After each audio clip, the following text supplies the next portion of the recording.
Hello guys. Kumakain ba kayo nito? Alam nyo ba to kung ano to? Kagulat nga ako, ganyan kalalaki yung Apple?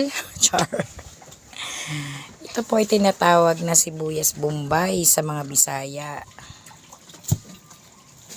Yan. Ang lalaki, no? Grabe talaga. O, super lalaki. Marami pa kasing goods pa na nakuha.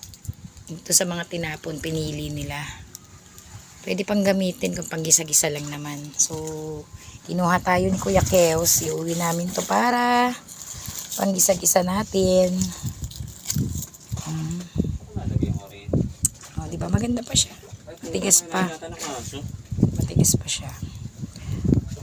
Sarap to. Pagka mag-steak. Panalo sa sibuyas.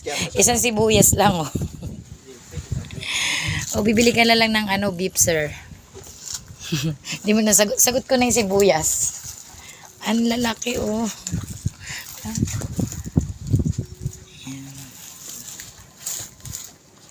Yung iba nito, pupurong sibuyas ginagawa nila, minigisa nila.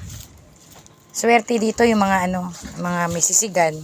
Gusto nyo ba bentahan ko kayo? Order guys sa akin, ilang red bag ba gusto nyo? Yung mga nagsisisig dyan. O, PM lang. Char. Ito kaya, sibuyasan natin to. Gaganda pa ng sibuyas, oh.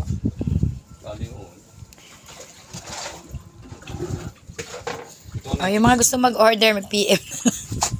So, dapat yung intik na yung susuruin agad.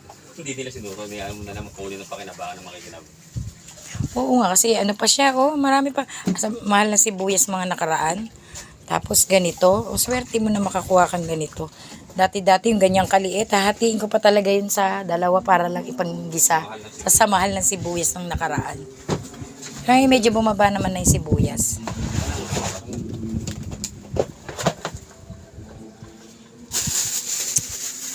Tayo, yan. Relax muna si boss. Tapan tulog yan. Ulit lang ng pagkain ng kanyang mga fish da.